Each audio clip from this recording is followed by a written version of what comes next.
Salutations, everyone, and welcome back to another Total Warhammer 3 guide. I'm Lord Forwind, and today we'll be covering the Seducers of Slaanesh, also known as the Nakari faction. So, the Seducers of Slaanesh are currently the only Slaaneshi faction in the game, which makes it a little bit more simple than my other ones, which if you haven't seen, go check them out. I do not like this starting location, or even how the campaign is set up right now. I feel this faction's in desperate need of a rework.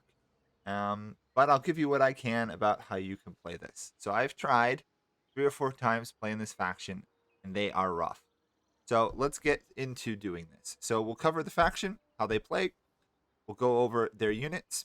We'll cover their economy, their technology, and then finally we'll go over the starting location, starting moves, and strategies I've developed for what is probably one of the worst starting locations in the game. Those all will be in chapters below, so you can jump to whichever one you like. So, the seducers of Slaanesh obviously are associated with Slaanesh corruption. They require Slaanesh corruption in order to function as a faction. You need to spread it. It's similar to all the other demonic corrupting factions, including the vampires. As you build up Slaanesh corruption in the lands, which you do through various units or buildings, you get an increase to the Seduce Army's budget, control, and income from buildings, which means spreading corruption into lands you are invading or defending is extremely important. Ikari also has several other options. First off, they have access to the Unholy Manifestations, which as Slaanesh corruption spreads throughout the world, you unlock various different ones. It tends to spike and then fall periodically. They each have different abilities. This first one hurts your units, but makes them march further, attack harder, charge harder, and higher speed. I don't tend to use this one because why would you want to really damage your units? But it does last 6 turns. So if you use it, your units can heal if you've got a healing lord or some way to heal in your army. And then they still have the bonus for another 5 turns, which means it is useful. The hard part is anticipating when to use it. The next, Carnival of the Damned. You use it on this one. You have to use on your own army. Carnival of the Damned, I can't actually show it to you, but you use it on an army, I believe, in an enemy province. They can't move. This one you use on an army, increases the Seduce army's budget, I believe, and then Slaanesh corruption as well. And then finally, Cult Uprising is the most powerful one, requires 3,000 corruptions, but a disciple army will be summoned near this army turn.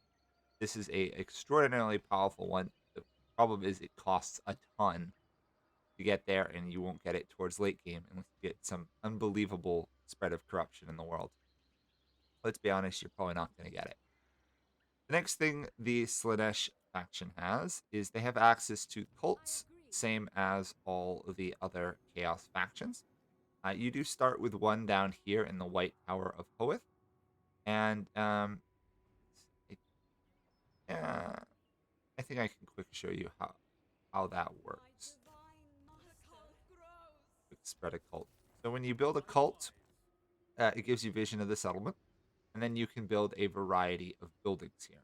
Beware they cost what are called devotees, which I'll cover right after this.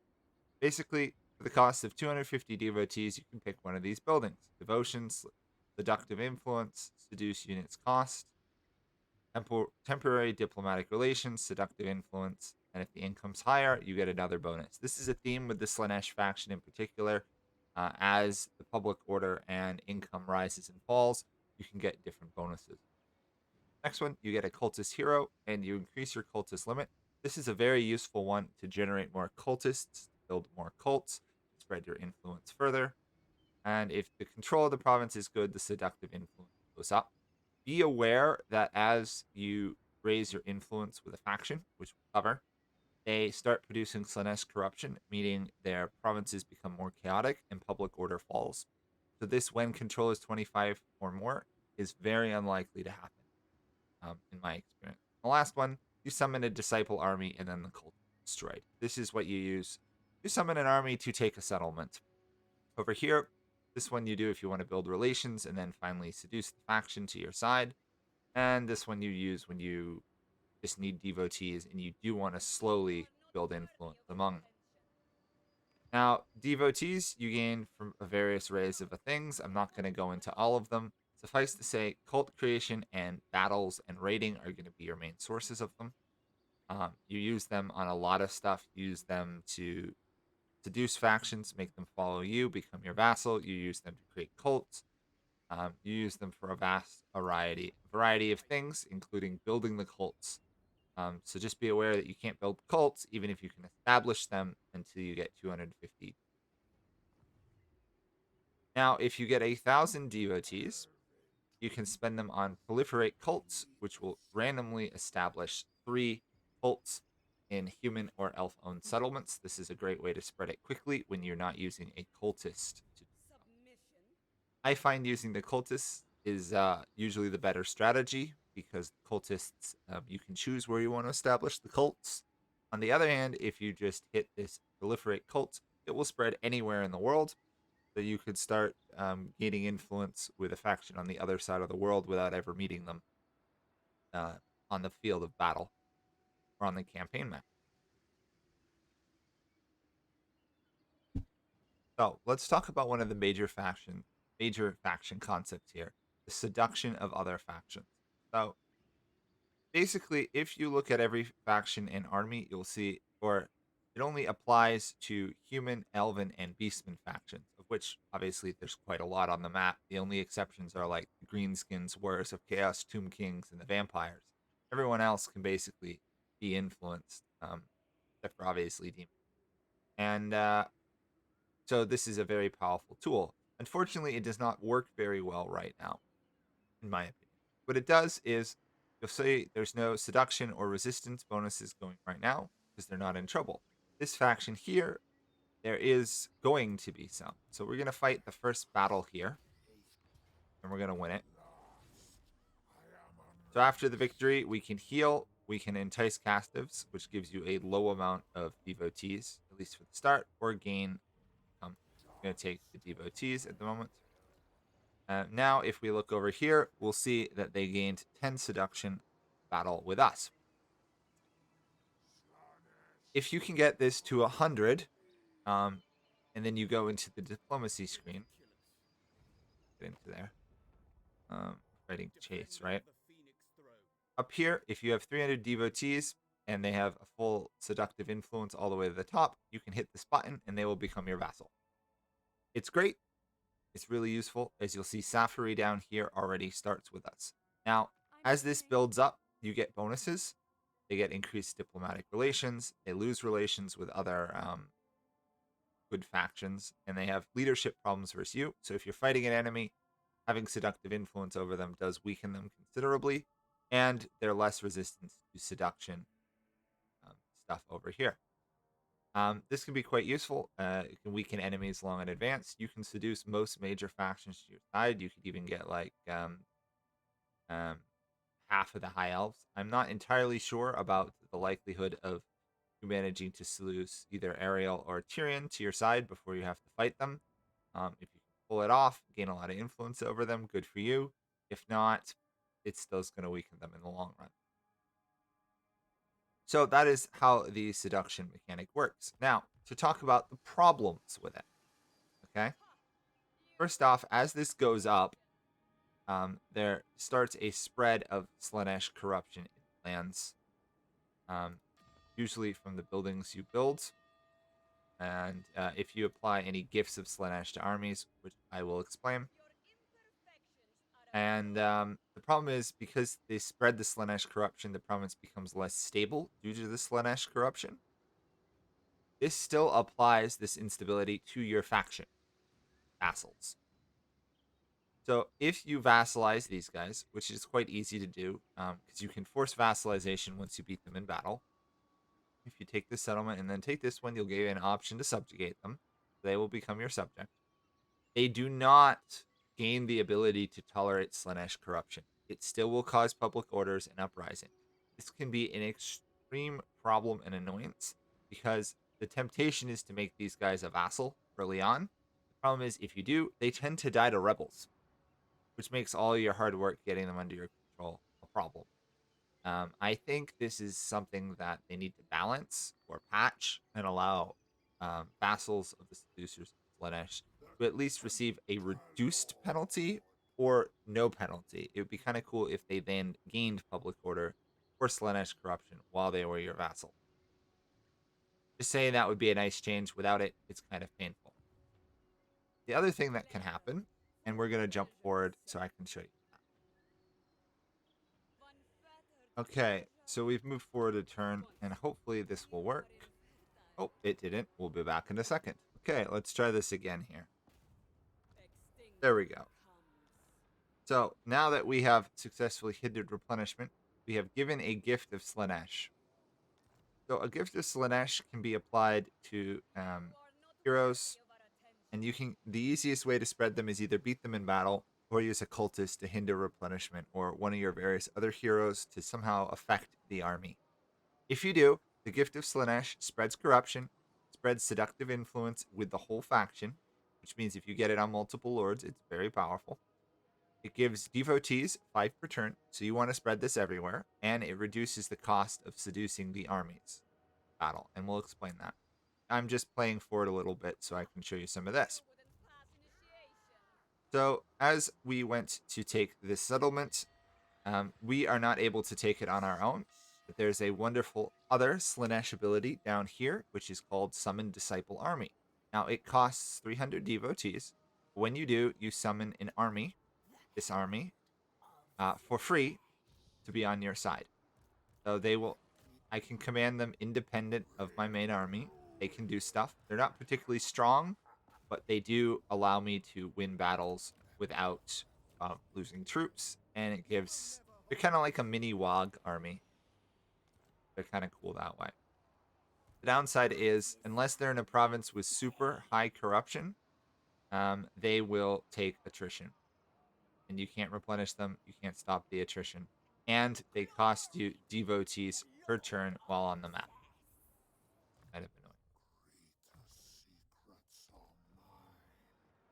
Okay, so that's how that ability works, and that's also how the gifts of Slaanesh work. If you're fighting a large empire, elven, human, or beastmen, although beastmen never have huge empires really, you want to try and spread as many gifts of Slaanesh onto their lords, especially if you want to seduce them. Even if you don't want to seduce them, it spreads the corruption, which causes damage to their stability and causes other problems, and it makes you easier to get their units on your side.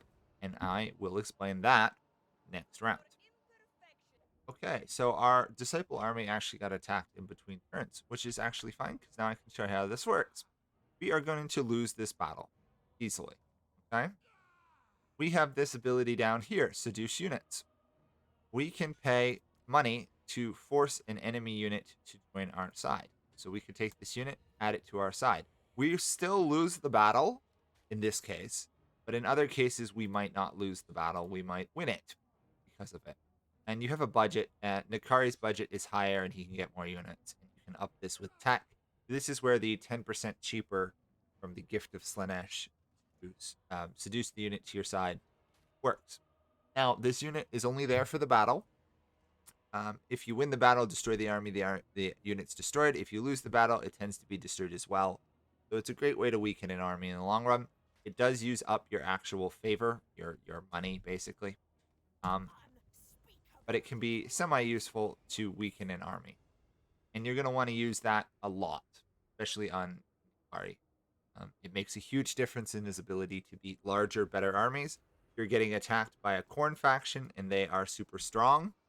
Seduce their strongest unit to your side, and all of a sudden that army is a lot weaker. Fighting the High Elves, seduce their Blade Masters or stuff. It's amazing. Now, the downside is if you lose a battle, they remove the Gift of Slaanesh. So just be aware that if you start losing a war against somebody with Gifts of Slaanesh, they will get rid of them and they will become more stable. The game's way of counterbalancing the fact that you can apply it to anybody. So ideally, either people you're always going to be able to beat, like legendary lords coming back, or people across the map applying the gift to it, where they won't be able to fight you and then remove the gift. Okay, let's talk units. So Slaanesh is a demon. Nakari is a demon faction, which means Your units, with some exceptions, tend to not run away from the battlefield. Instead, if they die, they just die. Let's find one of the yeah.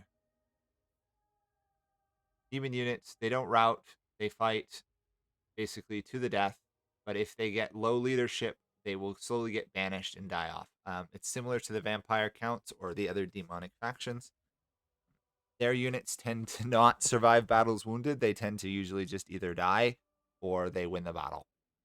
Not that too many armies survive battles these days. I disagree with that immensely. But anyway, this is how it works. It gets worse as your leadership gets worse, and then if you're totally shattered, they just die off. But in the meantime, your units don't run away. They stay constantly fighting in the battle. Now, that applies to the demonic units. Slaanesh has human units as well that don't have that problem. So let's get started. So Slaanesh is a hard-hitting flanking faction. They don't have artillery really. They don't have really any ranged. It's all about infantry and fast-moving semi-cavalry units that you use to flank the enemy and then hit them from behind. With that in mind, let's start with the infantry. So your default one is your devoted Marauders of Slaanesh. These are arguably a terrible unit in combat.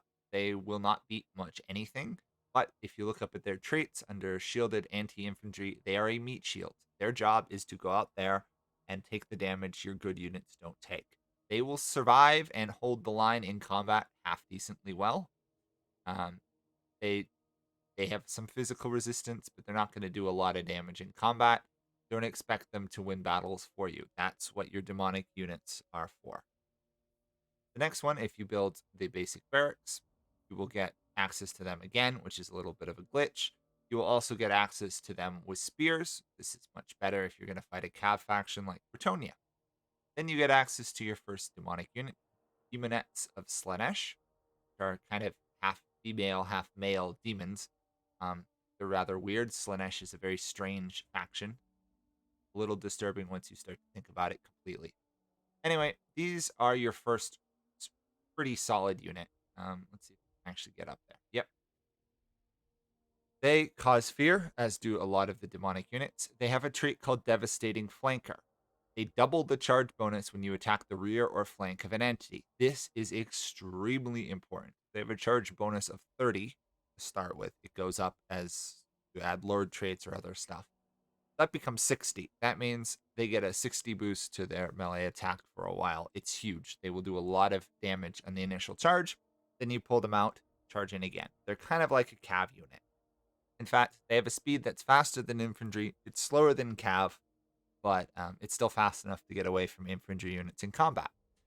They are armor piercing, which is important. They are also magical, so they can hit any enemy that's resistant to magic.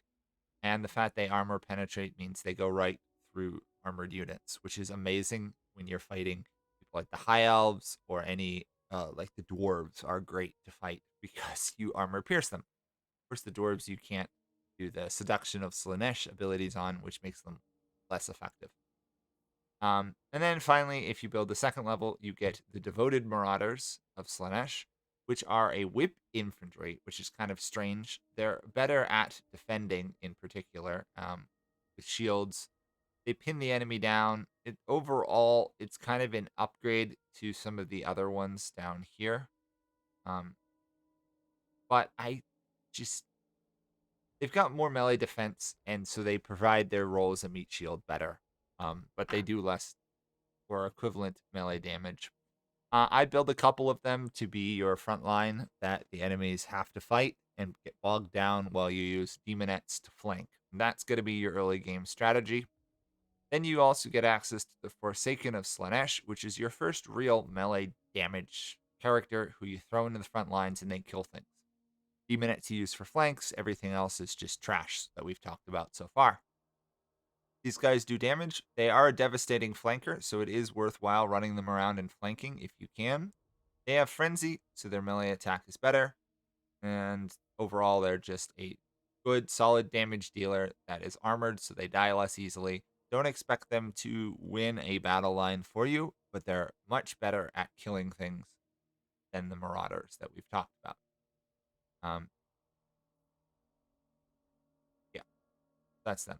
Then we have the Cav, and surprisingly, Slaanesh is a cavalry-oriented faction in a I guess it goes along with their flanking focus. So the first one you get is Hellstriders, which is a pretty decent cav unit. It has poison attacks. It is a bonus versus other cav or monster units, and it's very quick. It's 100 movement speed. It's great to move around, charge, and flank. It does not have the double charging flanking ability that the Demonettes and the Forsaken have, but it has a different one, which is as it kills units, it's gets I believe it's a ward save on the unit. It can go up to 22. It gains increased leadership and charge bonus. So if you kill a lot of units, and this unit should be used to flank and wipe out archers or artillery, you'll probably get good kills on them. That will make them a lot stronger for when you throw them into the main melee line. And then you also gain access to the Chaos Furies version of Slaanesh. Almost every Chaos faction has Furies. Slaaneshes have a flanking bonus. That's their big thing. So send them fly over the enemy, turn around, attack from behind. They'll do decent damage. They're not meant to stay in melee combat for a while.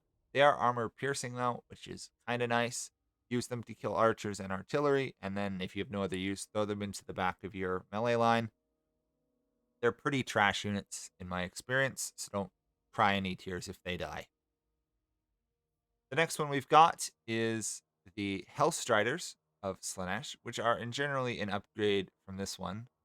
These are Hellstriders that are on Hell Scourges, or it's called Hell Scourges.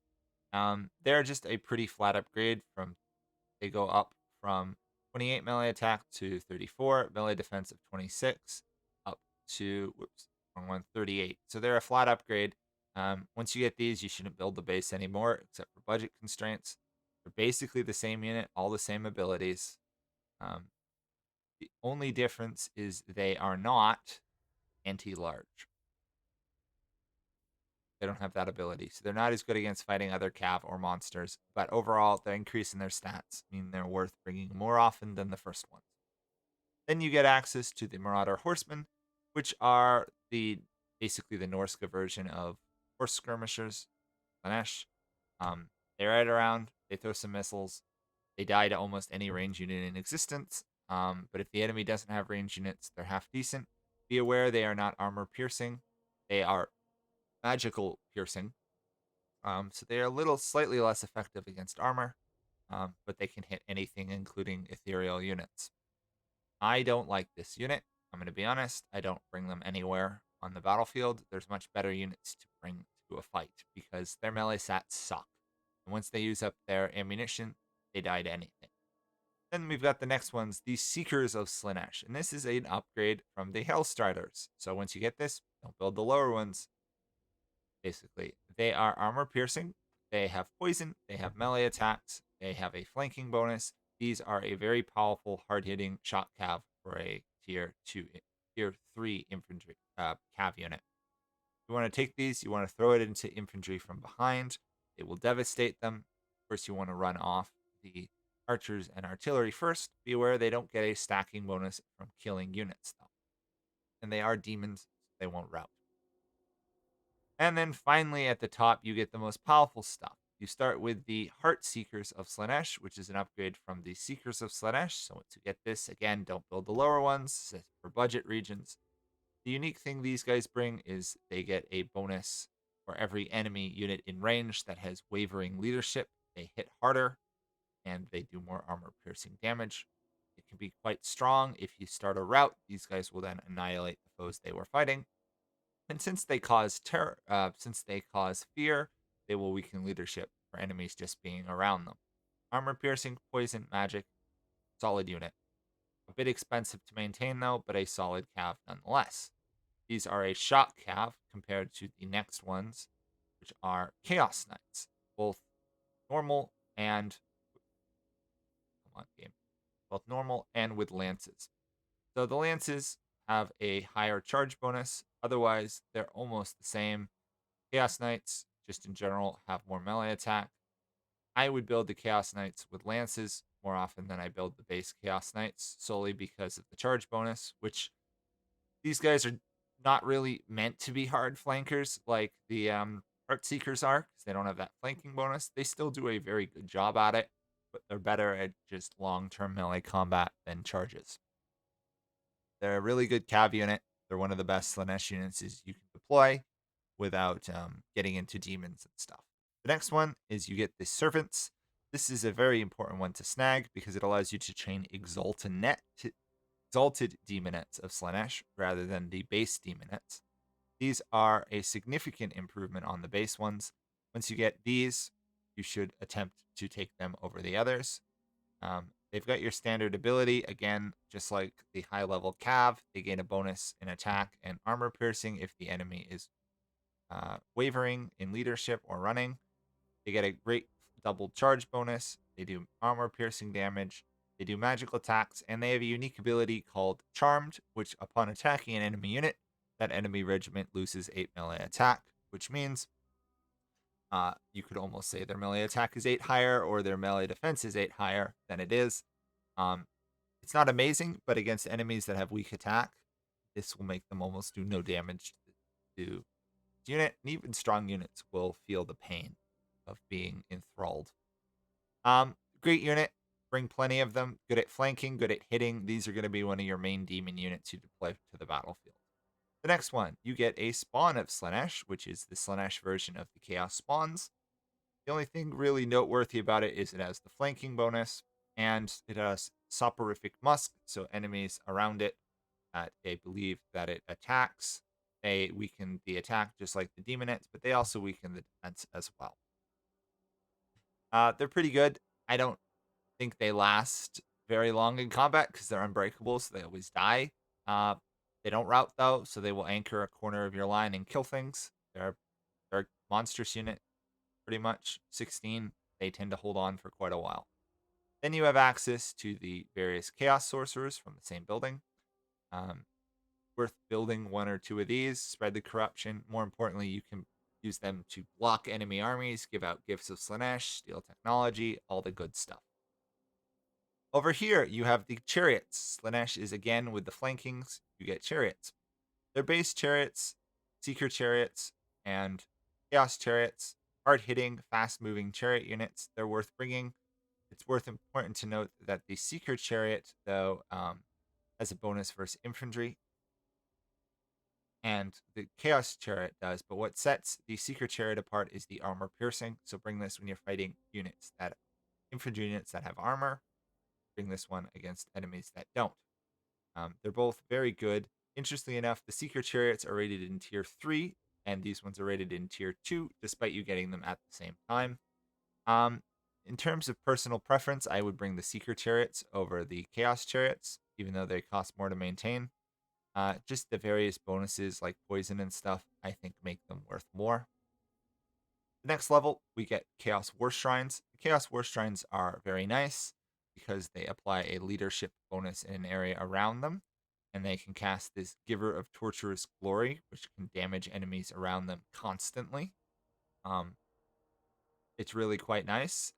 This is similar to what the Lizardmen and the Vampires have. It basically, this one's more damage oriented, but it prevents your demons from dying easier, because any boost to leadership is good. And this just hurts enemies while they're fighting. You stick one of these behind your line of tanky devoted marauders, and the enemy will take a surprising amount of damage from that, and they will hold much longer. But bringing at least one or two, they're supporting monster, they're half decent in melee combat.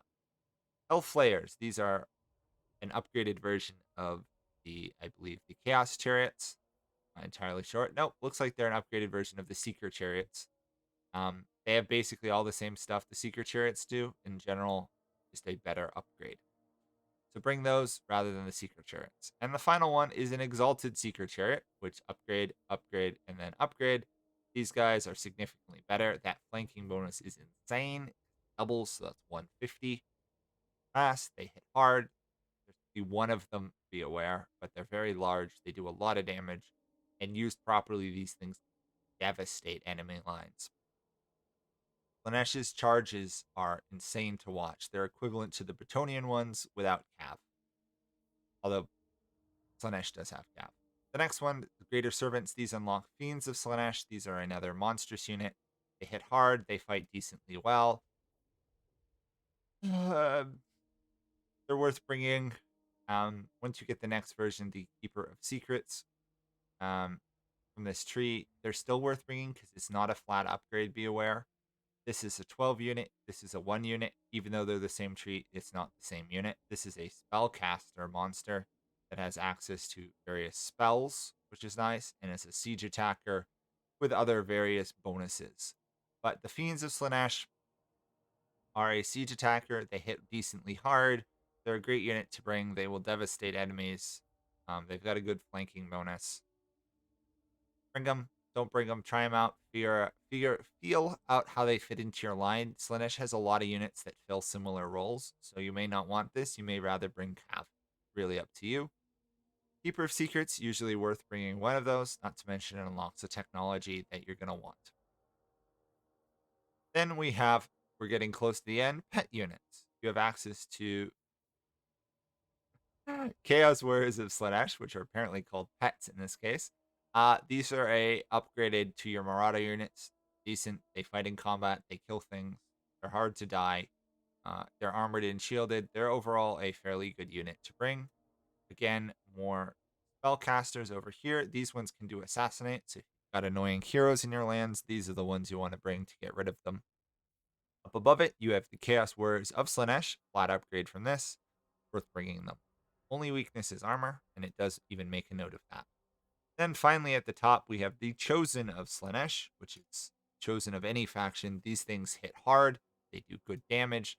The note thing about Slaanesh is they move a little bit faster. They have the gift Mark of Slaanesh. They've got some decent physical resistance. They're a damage dealer, solid infantry unit. They're top tier. When you get them, they probably replace most of your other infantry. Then next to that, you have Chosen of Slaanesh with whips. Again, similar to this unit, but has less melee attack, but more melee defense. So if you're using these guys to hold your front line while you flank, you want to bring the whip guys. If you want to actually kill some stuff, bring the swords. And then finally, you get one of the most ultimate Chaos Demon faction units, the Soul Grinder. These are a great unit. I think the Slaaneshi one is one of the weaker ones, but it's still very powerful. Hard hitting, single entity unit. Bring one of these or two. They will kill tons of stuff in melee combat. They're a great overall unit. And that is the Slaanesh units. As you can see, a hard front line of infantry that has lots of hit points and melee defense. Not particularly good at killing things. A lot of hard, fast moving, hard hitting, flanking units. In some ways, Slaanesh almost has too many flanking units. But you'll figure it out. Try and experiment with which ones you like. Fight several battles. Use a variety. You'll quickly settle into 2 or 3 favorites that do what you want them to do. Be aware, Slaanesh does not do well in long combat. So fighting a faction like Khorne, you have to do a lot of attacks, withdrawals, and flanks. Otherwise, they're really good at fighting range units because they move super fast. So high elves are actually a great opponent for them. Okay, let's talk the economy. So the economy of Slaanesh is, in my opinion, lacking in terms of buildings. Most of your money is going to be coming from any vassals you might have or combat. It's a shame that vassals kind of suck right now. So first off, you're going to want to build garrisons where you can. They're a good investment. They basically return your money every time they come under siege. Not losing a settlement is always worth it. Outside of that, they've got the standard Warpstone Locust, reducing plagues and spreading Slaanesh corruption, which can be quite nice to stabilize areas. You shouldn't need it though. Slaanesh has other methods of spreading corruption.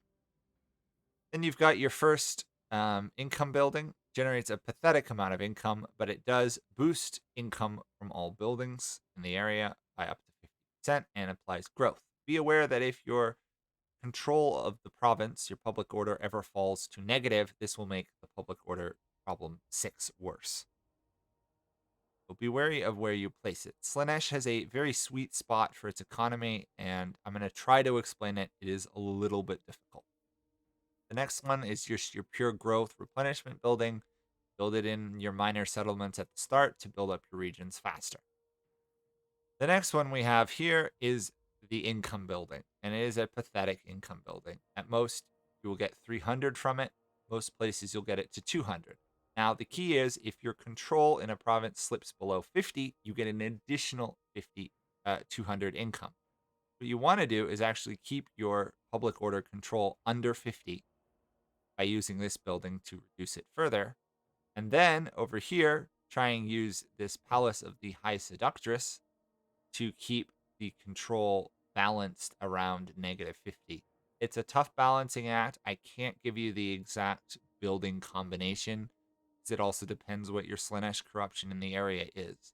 Suffice to say, the sweet spot is -50 public order or below it. You probably won't keep it down there. If you want to play a safe game, you build this, you never let your control go negative. Your income will be heavily reduced. You'll only be getting like 300 from these 400 from these two buildings, but you'll have stable lands. The downside is you'll barely be able to afford armies without fighting or raiding, which, to be fair, as a demon faction, you should be doing anyway. I don't believe there's an actual change for the capital buildings. Slaanesh's buildings are rather pathetic, but I will play forward a turn or two so you can see that. Okay, well, it's been several turns since you guys were last here. Suffice to say, I eventually managed to get they marched their army out of their settlement trace here, and I managed to invade. Fortunately, my economy sucked, so I couldn't afford a full army. Anyway, I've won. I have now the option to subjugate them. You do not want to subjugate this first faction, as tempting as it is. You need a starting full region. You want to wipe them out. Be aware if you did what I did, they're still alive over here, which can be a pain. Now, if we look at this settlement, you'll see there is in fact a slight change. So it's a good thing I played forward. They have over here a Cult of Pleasure unit, which is similar to the Seduction Spreading one before. This one gives you access to the cultists, decreases the cost of proliferating the cults. So in terms of saving yourself devotees, is very useful. And it if you have a positive control, which means you can't go negative to get the increased income, you will get more devotees per turn. This is why you want to own a full capital settlement. Because the 10 devotees per turn, if you're positive, yes, you have no income, but the devotees allow you to summon those disciple armies, so that can overcome a good part of not being able to have the largest economy.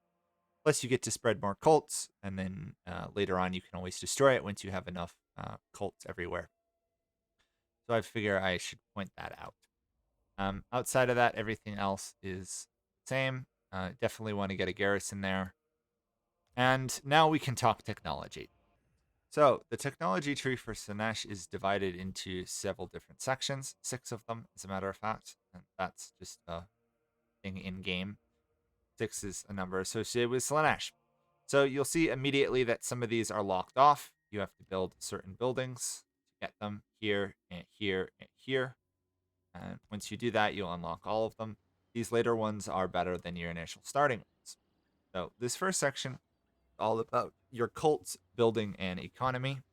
I do recommend you get Aberrant Promiscuity at the beginning for the additional growth. Growth is always strong. It's even more important for demons because their base units cannot, in the case of Slaanesh, fight anything without more demons being put on the field. This one reduces pleasurable acts, which we'll talk about briefly. And this is something I should have covered earlier, so I apologize. Pleasurable acts is something that you can use in the game for a cost of devotees, even more devotees, or devotees and money. You can get these different abilities. First one gives in a massive amount of growth, so you want to trigger this early. It's also control. Basically, it's going to help you level up your settlement 1 to 2 levels faster than anyone else. This next one gives control if you're going to have some trouble with revolts in an area, or if you need to raise a new army. This is a good one to use. And this final one just boosts your income in case you're broke. It's something to use periodically. Be aware it does have a control cost, as you'll see underneath where it says devotee cost. This is probably the only control cost I've seen in the game offhand that I can think of. Because it reduces it by 50 if you're sitting around 0, lowering it down in your minor settlements will boost the income. It'll trigger this income thing. So it can be used for a burst of extreme amounts of money if for some reason you're struggling. Otherwise, be aware though that the loss of that much public order will trigger this one, which decreases control if it's negative. So it can create a problem that snowballs if you're not aware of it. Anyway, back to this. Next one, cheaper proliferating cults, construction, and settlements, all good. The final one, rampant consumerisms, will boost your income by 6%. It should be more like 30%, in my opinion. Slaanesh's economy sucks, but it's a nice one. Definitely snag this one. The rest of these are something to research when you don't have anything else really to focus on, although the construction could be useful because your economy kind of sucks. I wouldn't beeline rampant consumerism. The additional 6 income isn't worth it. 6% income. This next one, the Blood God's Disgust. If you're fighting Khorne, will strengthen your fighting again. Your ability to fight them. It will make Khorne more likely to declare war on you. To be fair, Khornite factions tend to attack anybody everywhere. Anyway, next one, Captivating Must. Reduced chance of plague. Means you can seduce more units because they'll be 10% cheaper as well. This next 3 are ones you probably want to do right after you do Aberrant Promiscuity. They decrease the income of all your units by 2%, so all told, that's 6. And more importantly, it boosts your income from looting, from sacking, and from raising. So you're going to charge out, take a settlement, raise it for tons of cash, rinse and repeat. And the final one, the Promise, it increases your budget to seduce units by 50%. It is very impressive. Just be aware that you need money to actually seduce units to your side. You basically bribe them. This one is another interesting one. This one gives relations with Chaos factions, with Slaanesh factions. Slaanesh corruption in all provinces is nice. I've never had too much trouble with it, but build 1 or 2 of them if you want to convert provinces to your corruption faster. And then Eternal Pleasures decreases cost of Slaanesh and shadow spells. Carnal Instance here is an army ability. It allows the enemy to get locked down in an area. It's good to use on, say, a Lord or a flanking cav unit to hold them in place. Then you can flank them or kill them. Ill Repute is an army ability, speeds up your unit, and gives them more vigor. Good for flanking, good for units that have been fighting for a while to restore their strength. Then over here we have this tree. This one strength increases your cultists, increases your devotees from giving gifts. This can be very useful. By this point, you should be starting to snowball cults and cultists and devotees everywhere, so this will strengthen that. Soul Hunters, mean your cav charges and has a better upkeep. This one, again, this one's interesting because this one strengthens Marauders and Marauder Horsemen. My experience is by the time you've gotten to this point, you've probably progressed beyond using Marauders in your armies. If you haven't, this makes them a little bit better. It'll actually allow them to kill some stuff.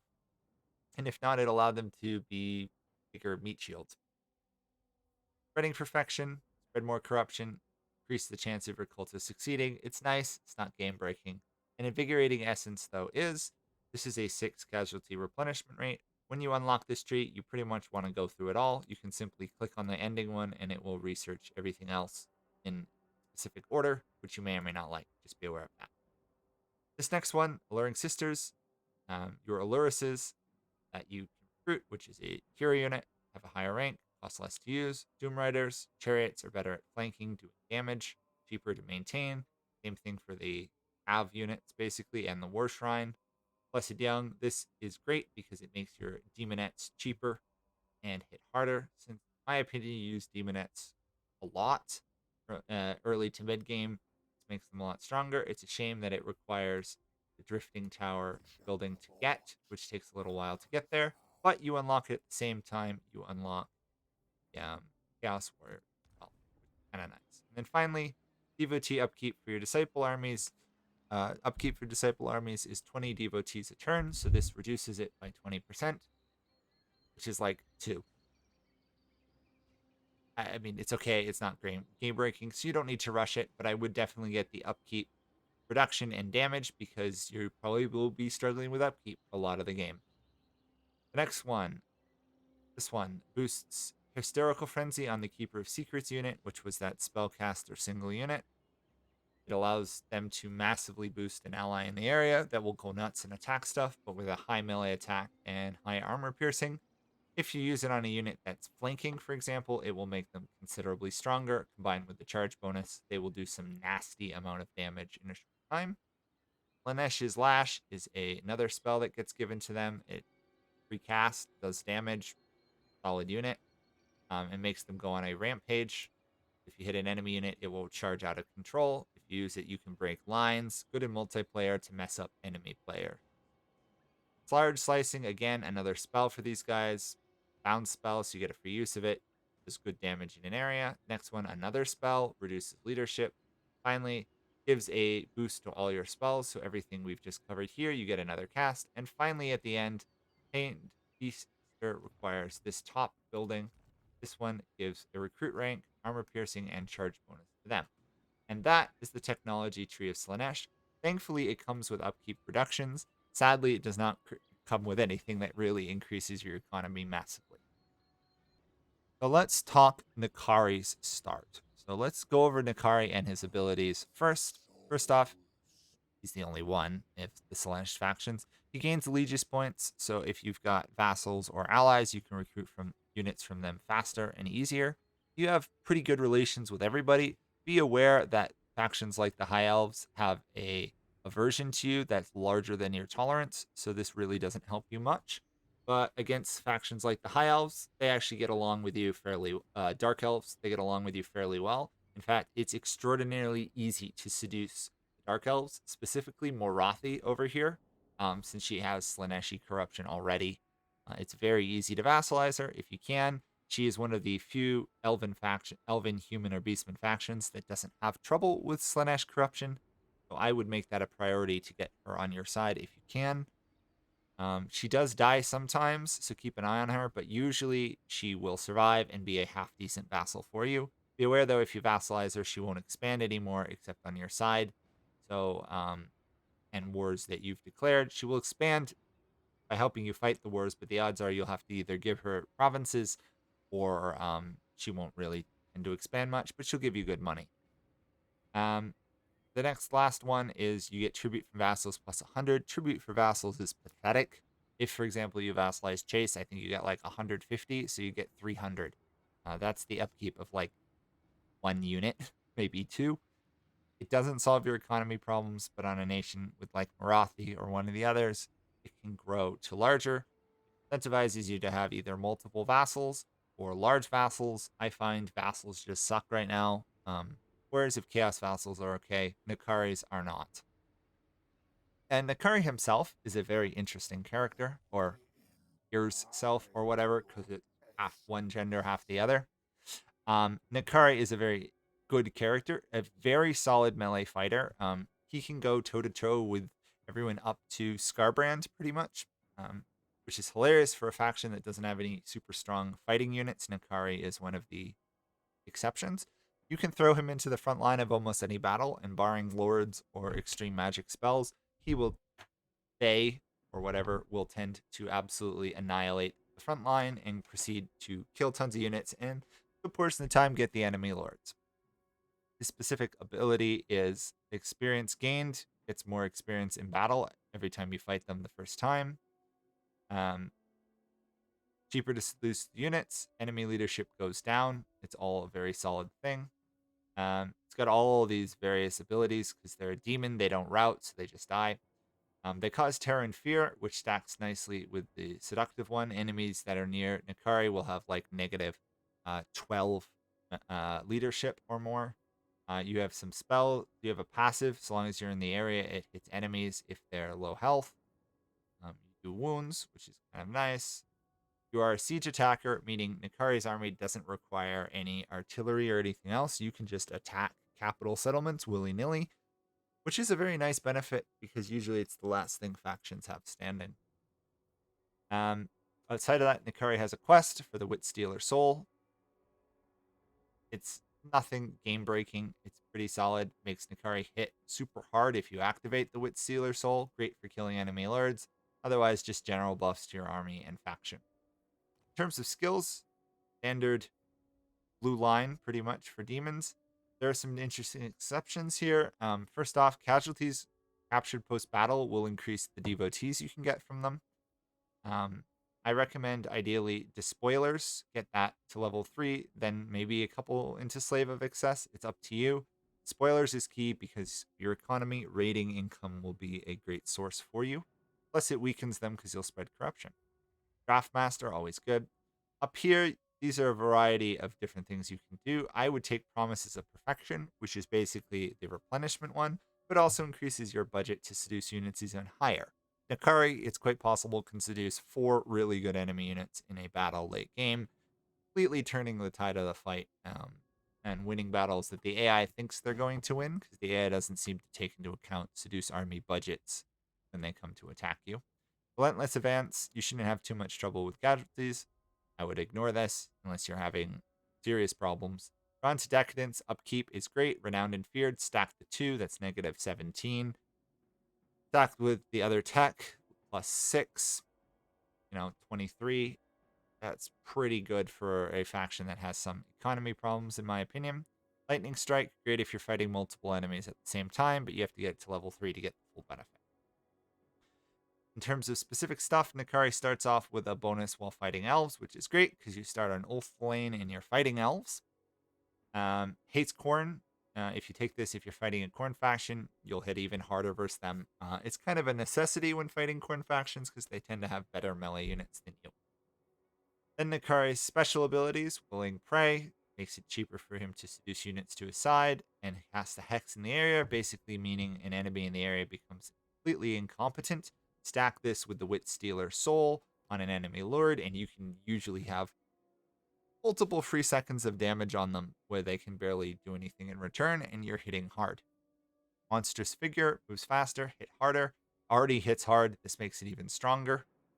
Unsubtle Seduction gets rid of Corn corruption, not that you should have much trouble with it, and makes it easier for you to gain alliances and then seduce other chaotic worshipping factions.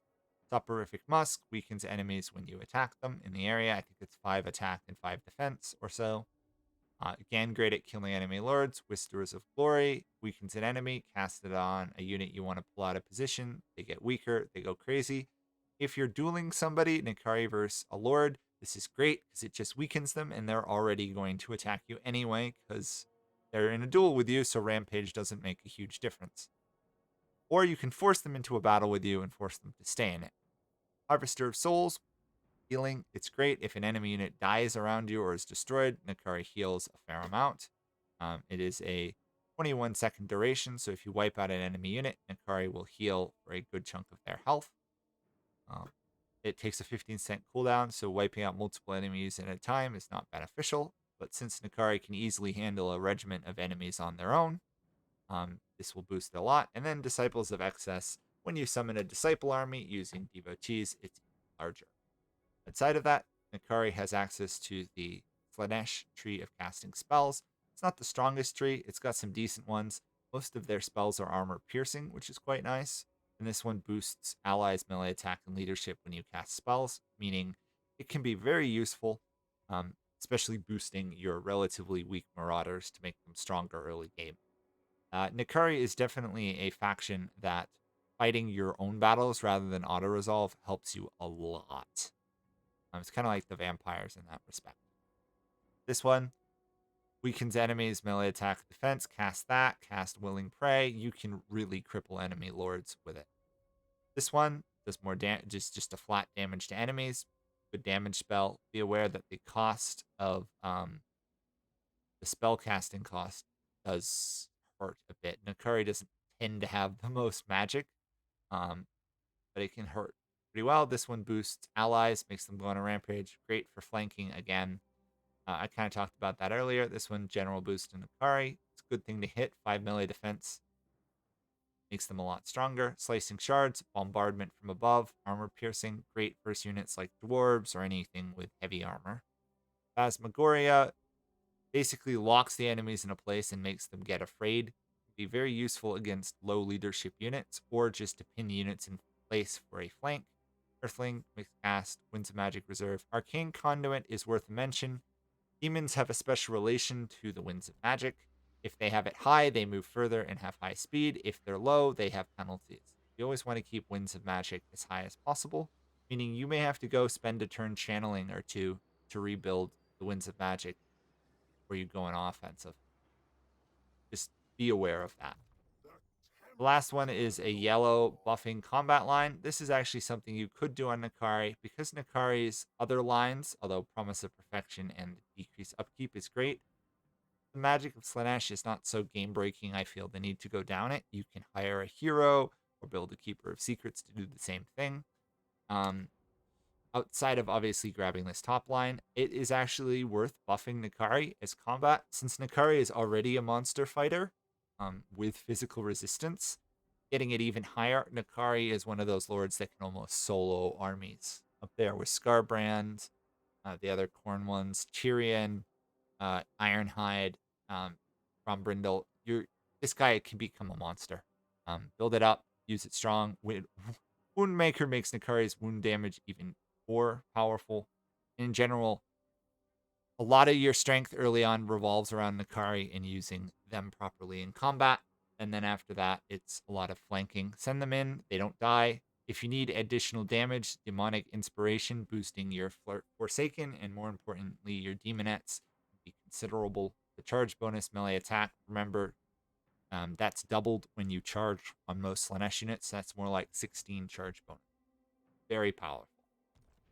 Now, let's talk starting location. I think Nakari has arguably one of the worst starting locations in the game. I haven't played every single faction yet in the game at this point of this guide. I will before I do the other guides. But this is my least favorite starting location. The only one that gets close right now that I've played is the Golden Order Balthazar Gelt, because literally nothing happens there. This one, on the other hand, lots happening. Problem is, you don't have an economy. You have enemies surrounding you on all sides, and it's very hard for you to build up and get going. So, obviously, the first turn you start out with the battle, fight the battle. I recommend retreating to your lands and recruiting and healing, then marching in, and if you can, take Elysia immediately. You may need to summon a disciple army to do so. Be aware that it's going to take you more than a turn to march there, so don't summon the disciple army before you get there, or they'll take attrition. If you do start the siege, you cannot summon the army unless you break the siege, so you have to move, summon the army, start the siege, move the disciple army up. The reason you might want to bring the disciple army to that battle is that the high elf garrison early on is half decent at fighting you, and you don't want to lose or get too damaged because you've got to take Toll Akari reasonably early on, or you end up 10 turns in the game like I am at this practice run here without actually getting any further. Now, you start with a cultist of Slaanesh. Don't do what I did and establish a cult or harass the enemy. Add them to their army. Hero unit early on. Being Slaanesh is half decent at combat. That will help a lot in taking those settlements. And then, if you haven't done so already, train some more troops, summon a disciple army, and either you can march your disciple army up, set an ambush near it, causing the high elves to march out and try and kill your disciple army. Then you can ambush them, wipe them out, and then send Nakari with the siege attacker to take the settlement in one turn. Or you can put Nakari in an ambush stance here, get rid of the disciple army if it hasn't already died for some reason, and wait till the AI is dumb enough. They tend to go to war with these guys over here. They will march out either into your ambush or out of their territory. Because Nakari is a siege attacker, you just simply rush in, take the settlement, and don't subjugate them, in my opinion. Not worth it. After that, you've got a couple options. The Dark Elves to your west, like you, they will die to Alariel given time, but in the meantime, you could start doing seductive influence on them. You can get it high enough fast enough. You just have to focus on giving gifts, setting up shrines. Getting them on your side is okay. Be aware they suffer the same problem for public order that having high Slaaneshi corruption gives them. Marathi, it's worth sending a cultist over here early to make contact with Marathi, who's a dark elf with Slaanesh corruption. She will like you. It will be hard to seduce her faction to your side, but it's worth putting in the effort because she's pretty powerful. And her faction tends to last a decent amount of time. Plus, it's an ally not near your area that doesn't suffer from the Slaanesh corruption penalties. That is one option. The other option is to keep going east and wipe out this faction here, which is not that hard. Kathik is not good. Be aware you'll get close to your Vests and they'll declare war. In fact, expect most of the high elves that you've not got on your side, like Safari, to declare war on you pretty early on and cause havoc. Now, also, because of the new map changes, you're literally across a very narrow strait from Bretonnia. These faction lioness, at minimum, will declare war, and they will actually sail across to harass you if you take Mistnar and the settlement as well. You could make an argument that subjugating these guys would not be the worst move, because you've already got a capital region with a capital settlement. Um, that made no sense. You have a region with a capital settlement. So what you could do is take Mistnar, try to lure their army out, counterattack, take them out. You could go to the effort of seducing them. In my opinion, you can't do it fast enough before Tyrion and your Vests really start to push on you. But you can simply conquer their provinces, subjugate them, and then you can always give them back Mistnar and back off so that your Slaanesh corruption doesn't kill them. They will still have problems with it, but it won't be as bad. That is one strategy. You can also invade Lyonesse and force them to your side because they're a human faction. They will then die to Massilian usually, but they will last for a little while. Your biggest problem in the long run is Alarielle will expand northward.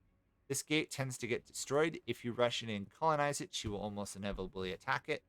You can hold out with a level 1 gate garrison against very powerful armies. It's difficult, but level 2 gate garrisons can stomp almost anything early game high elves can throw at you, meaning controlling the gates into the high elf heartland here can be very powerful because then you can simply rush in and raid. You also have edicts that's worth pointing out that increase income, decrease costs, movement, plague, proliferate cults, cheaper growth. This is the important one. Foster cults, spreads corruption in nearby provinces. You can stick this in your gate provinces to make them high corruption, but also to start pushing some Slaanesh corruption on their lands. You probably will not be able to corrupt Alarielle's lands because she has an insane corruption purging effect on her provinces. It's -5. You can't outdo that, but then if you move Nakari in there with some corruption bonuses, you can easily corrupt some of her lands to your side, get those bonuses, and then wipe her out. The other options keep going around the outside to beat up Tol your Vest, progress south, deal with Tyrion. If you're going to do that, be aware Alarielle will go through this gate and cause trouble, so trying to control at least one gate will slow her down. Your starting settlement, Shrine of Kurnos, should immediately have a garrison built in it. Upgrade the barracks. It's a terrible settlement, but it will give you access to decent units for your initial conquest. Then you want to focus in Tol Akari, which you can have 2 different types of settlements here. It's really up to your choice which one you like. I tend to like the dimensional tiers over the Soul Keep, but this one gives you Devoted Marauders. This one gives you Demonettes. It's kind of up to you. If you're going to make these guys your subject, don't go dimensional tier because it will spread corruption to their land. That's about it. If you're not going to make them on your side, by all means, go up the dimensional cascade path so that you weaken the people around you with Slaanesh corruption. Those are the 2 options for staying in Ulthuan. I don't like either of them. The best strategy I have actually found is to pick up and leave.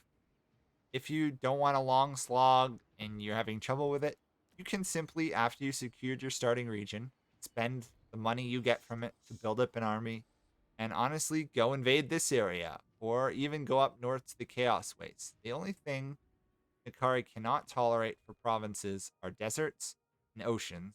They're unpleasant in magical forests, mountains, and jungles. Chaos Wastes and all this land up here, fair game. Plus, you can get more allies up here and you won't be sitting right next to the High Elves. You can stick garrisons here and defend this land while you conquer up north and then rinse and repeat and expand. Benefit of that strategy, if you try it, is that you can then use the time to try and seduce factions to your side. Be aware, Safari here, which looks like they will join your side, and you can easily get them to become your vassal. They will immediately get wiped out by Alarielle and Tyrion. Even if you don't, they will eventually get wiped out. This is kind of a trap and is entirely useless. Honestly, the only thing you get out of it is this seductive influence, and if you get them on your side, you get some income. It's really not even worth thinking about this faction other than maybe trading with them. And anyway, that's my recommendations for Nakari. If you want a slightly easier game, leave Ulthuan, invade Bretonnia even. 1-2. Bretonnia falls really easy to outside forces early game. And then kind of go nuts. You'll probably have to come back eventually to wipe them out because your victory objectives are to kill Avalorn, Yerves, and Kane, which is Tyrion, these 3 factions here, and then control the Shrine of Ashurian down here. Have fun, go nuts. If you can take over all the High Elves, it's great. The more you get on your side, the better. The problem is vassals right now really suck. And that is it for the Herald of Slaanesh, or sorry, the Seducers of Slaanesh guide and Nikari. Thank you all for watching. If you like this guide, please do like and subscribe because you've sat here for an hour. And check out my other guides. And if you do subscribe, do ring the bell so you get notified when new stuff comes out. Thank you all for watching. It was fun. Hopefully this helps you play this very weak faction and very poor starting location better. I sure hope they get a rework. Bye for now.